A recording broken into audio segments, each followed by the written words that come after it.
When I came to the ballpark, I told Ricky and I told Stu and Darnell Coles and, half the team, I said, I've got my saddle on. I said, hop on. 2 balls and 2 strikes on it. Here's the pitch on the way. A swing and a belt. Left field. Way back. Blue Jays win it. The Blue Jays are World Series champions as Joe Carter hits a 3-run home run in the 9th inning, and the Blue Jays have repeated as World Series champions. Touch 'em all, Joe. You'll never hit a bigger home run in your life. When we didn't score there in the 8th inning, I said, now I'm going to drive in the winning run to myself, and I'm thinking that. And now I said, I've got to be a part of that. You know, you look at the films from last year, I got made the last out, and now this year, you know, it's the game-winning home run. I mean, this is, I can't explain it. Well, Joe Carter said he was going to drive in the winning run, and he's a man of his word.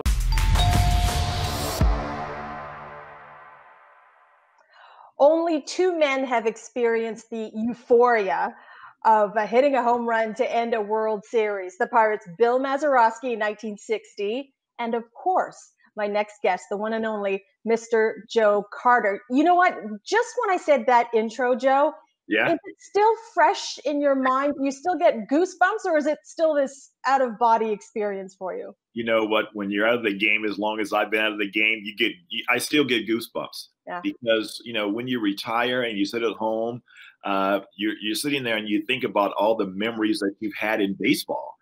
And when people talk about that home run like now, oh yeah, a big smile comes to my face. Just go, wow, you know, that was a lot of fun. Let's, you know, it makes me want to, when I get through here, I may just go watch the whole tape again. The 2-2 pitch. Line drive to deep left. This ball is out of here. 3-run home run, Joe Carter. And the Toronto Blue Jays are the world champions of baseball for the 2nd straight year. To win a game in that fashion, I think it's last time was Bill Mazeroski, is that right? That hit a home run to win a World Series, and when I saw that ball go out of the park, it was just really a dream come true. It reminded me of the home run that I hit against Eckersley, but this is more exciting. I feel real happy about Joe. I feel real happy about the team. I feel real happy about the city. You know, we've done it again, and now we are the world champions. You actually were a key figure in both the 92 series and the 93. In 92, you recorded that decisive out at first base. And of course, you walked it off in 93. So a really fun question for you. What did you do with the baseball in 92? And how did you get the baseball back in 93 if you did? If you look at the highlights, I had the ball in my glove, you know, jumping on everybody, running around the whole stadium. Yeah.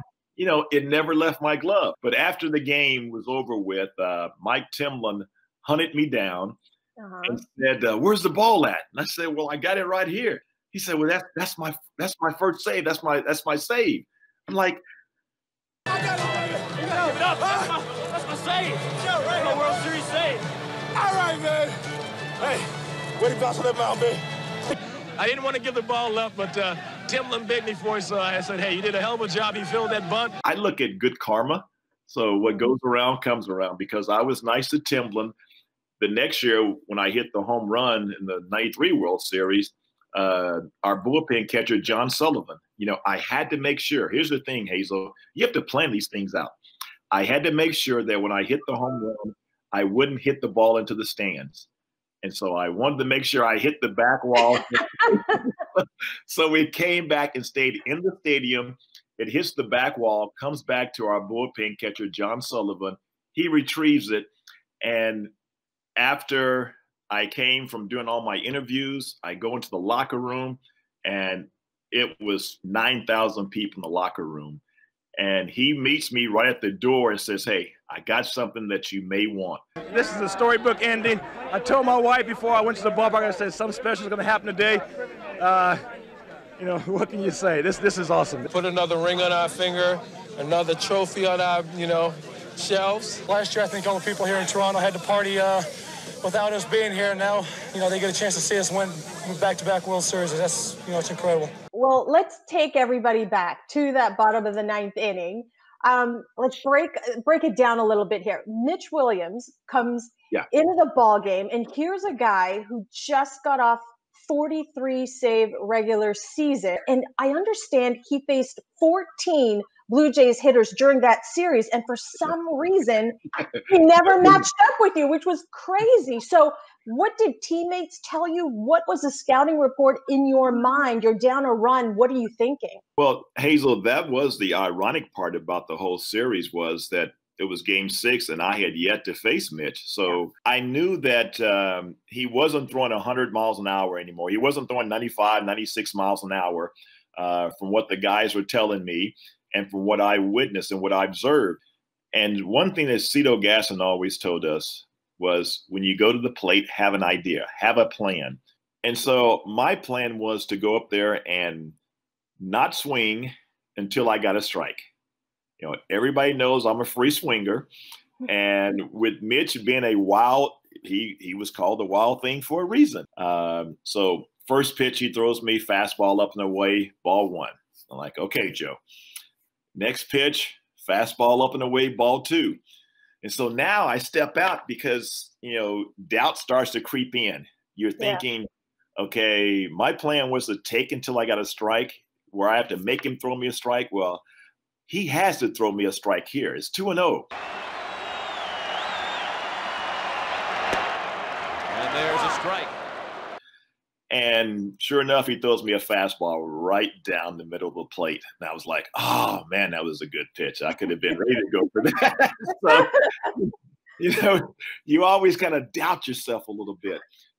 So now I'm ready to swing. I say, okay, I've seen this velocity. I've seen 3 fastballs. On the next pitch, Mickey Morandini, the guy at second base, the second baseman, he moves all the way right behind second base. And so he throws me a breaking ball, and it looked good when it left his hand. And I got ready to swing, and then it disappeared. I lost it because it went through Mickey's jersey. And so I kind of had a real funny swing. And he swung at ball 3. 2 balls and 2 strikes. I was like, okay, it's 2-2 now. I just swung at ball 3. There's that effectively being wild. Right. And so I stepped out, and I'm like, okay, he's got to throw me a breaking ball now, because if he saw the way that I just swung at that pitch, he has to come back with it. And so I get in the box, and Darren Dalton puts down the first sign, and Mitch shakes him off. Right. And so I'm going along with him. I'm going along like, okay, he just put down breaking ball. I know he put down breaking ball. And Mitch shook him off. I'm like, is he going to the fastball? And I'm like, you know what?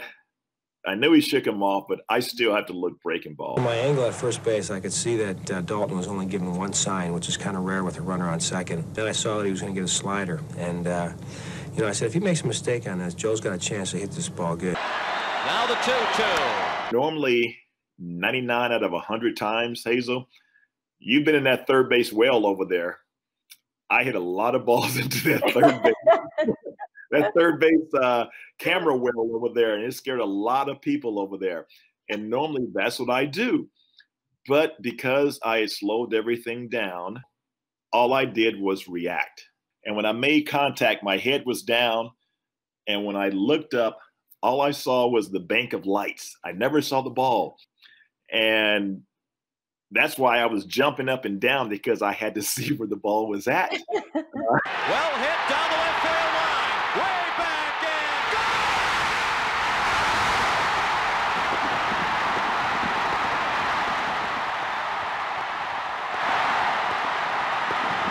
And when I saw it clear the wall, euphoria. It was loud in there. Joe Carter with a 3-run homer.